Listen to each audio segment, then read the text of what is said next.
Badlands, Canadian Prepper here. Just wanted to take you for a drive through the Prairie part of Canada. There's three provinces that the grasslands span across, and that's Alberta, Saskatchewan, and Manitoba.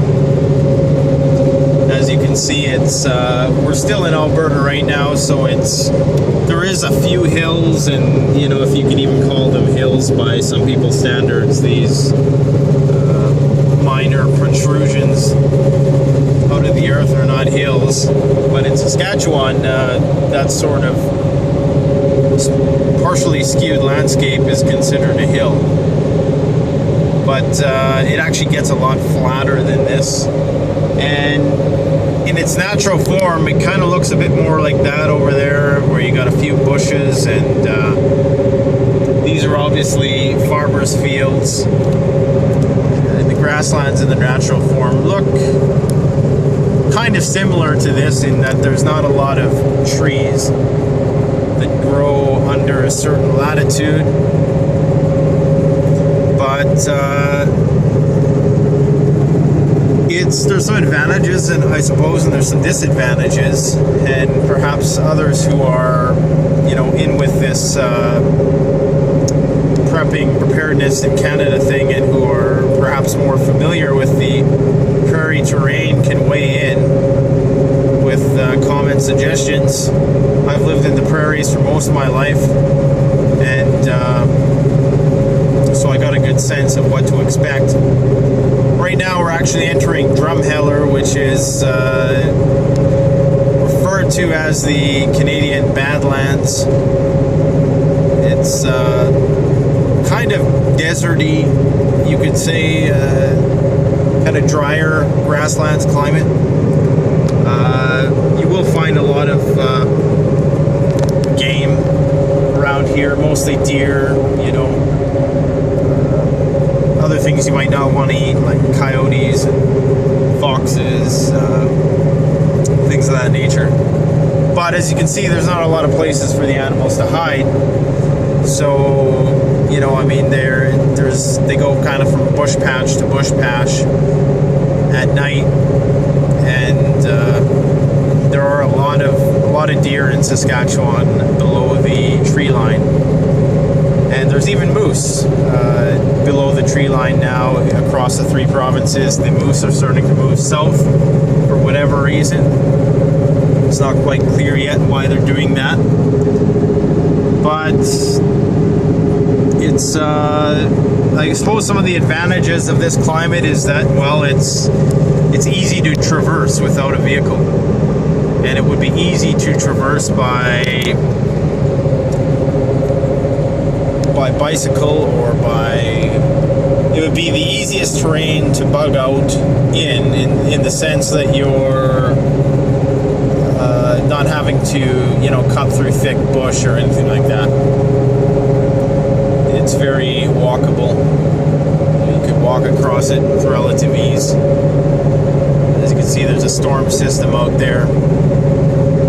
Get a lot of rain, a lot of flooding. There's quite a bit of swamp and marshlands.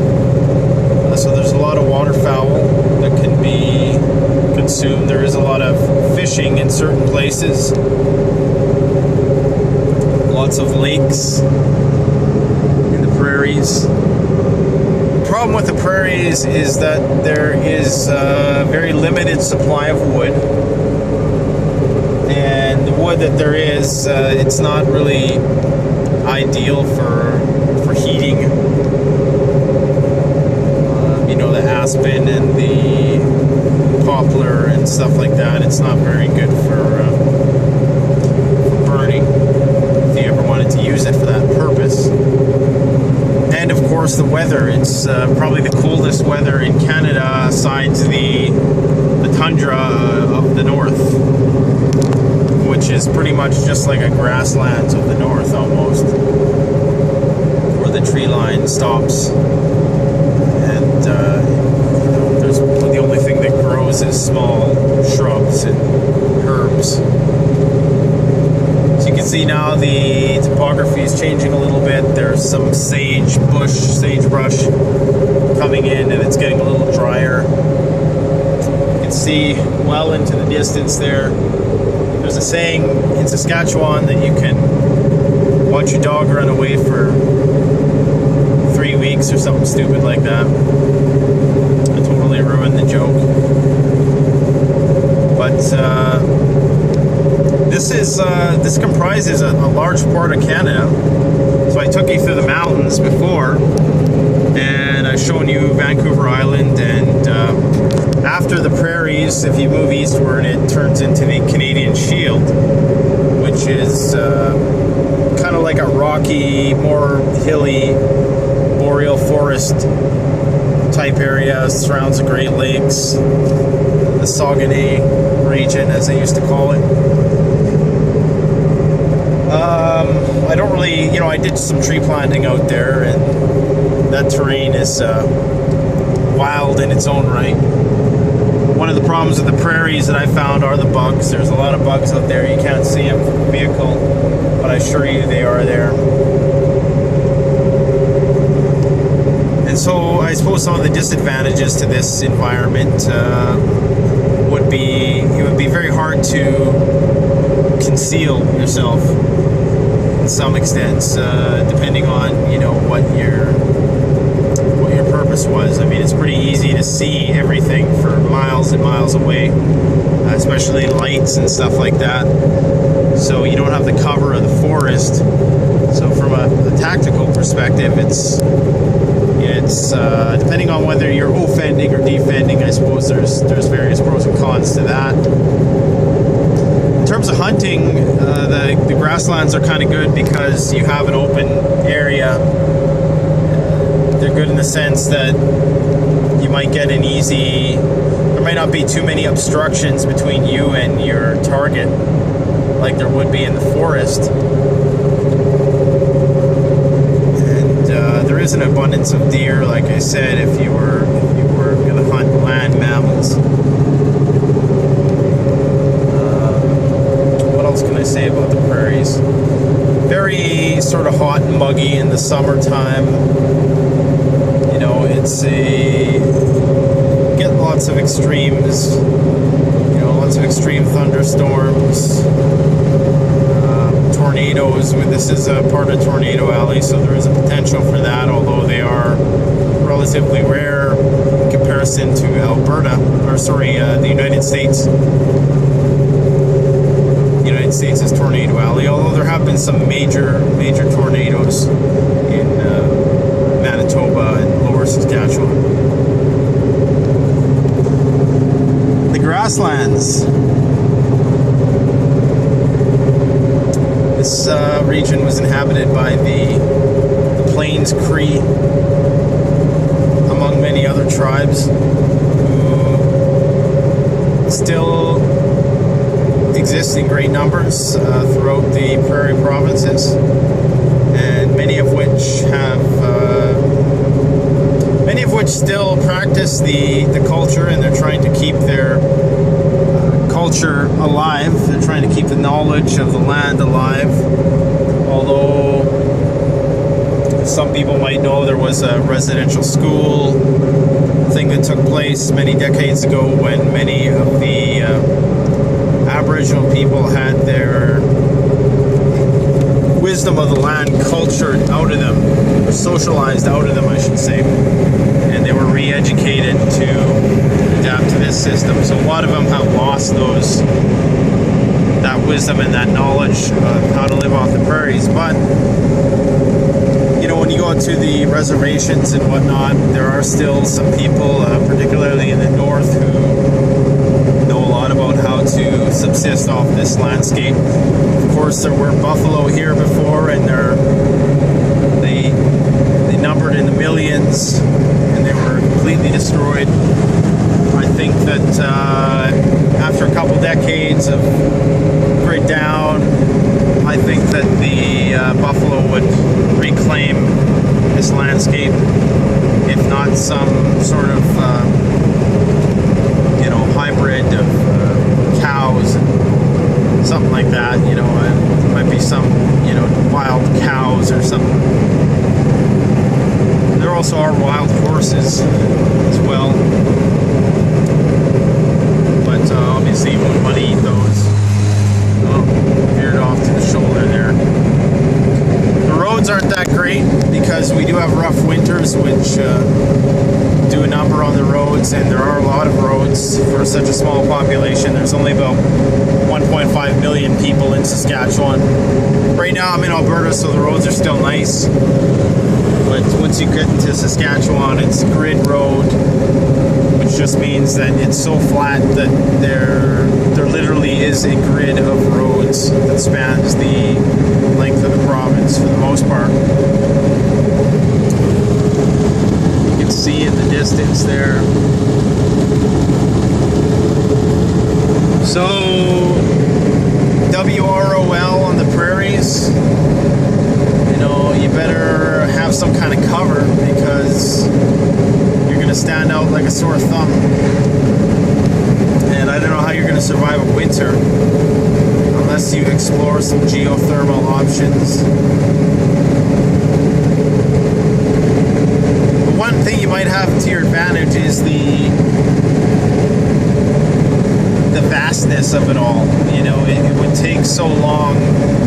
People are so sparsely populated here and you can grow a lot of carbohydrate dense crops here. They grow a lot of wheat here. Saskatchewan is the wheat province. And you can grow a lot of vegetables down in the Propel Valley. So you can grow a lot of foods which are made which are geared towards subsistence and supplying the world with calories, as opposed to just, your nutrient-dense vegetables, which are important, but without calories, calories are crucial. Energy is crucial.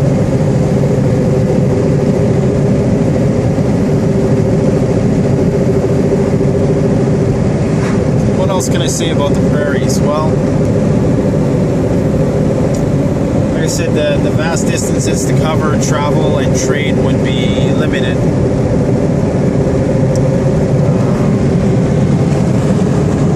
Just due to the fact that you'd have to go so far, you would need some way to commute.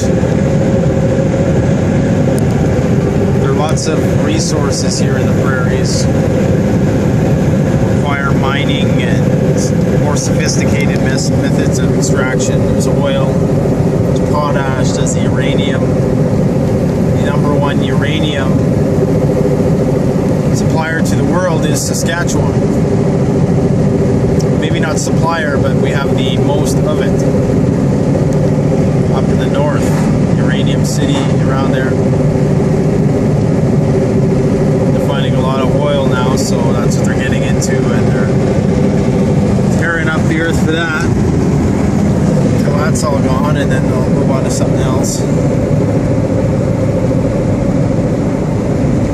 Needless to say, agriculture is the staple of the economy, although it's fast becoming mining and other things of that nature.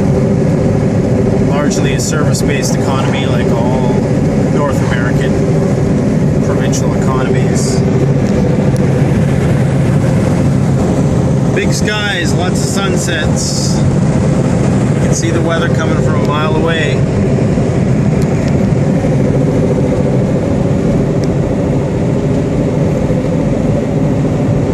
Longer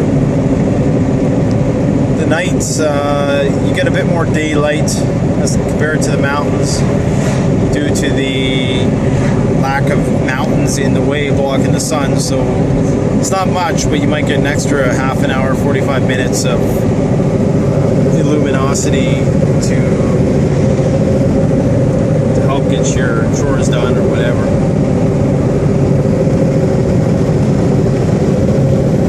Looks like there's a windmill over there. It doesn't seem to be spinning. There are some parts of Saskatchewan that are very windy. In the lower south, Swift Current, that region. They mostly use that for feed. To grow feed for cattle. meadows for cattle.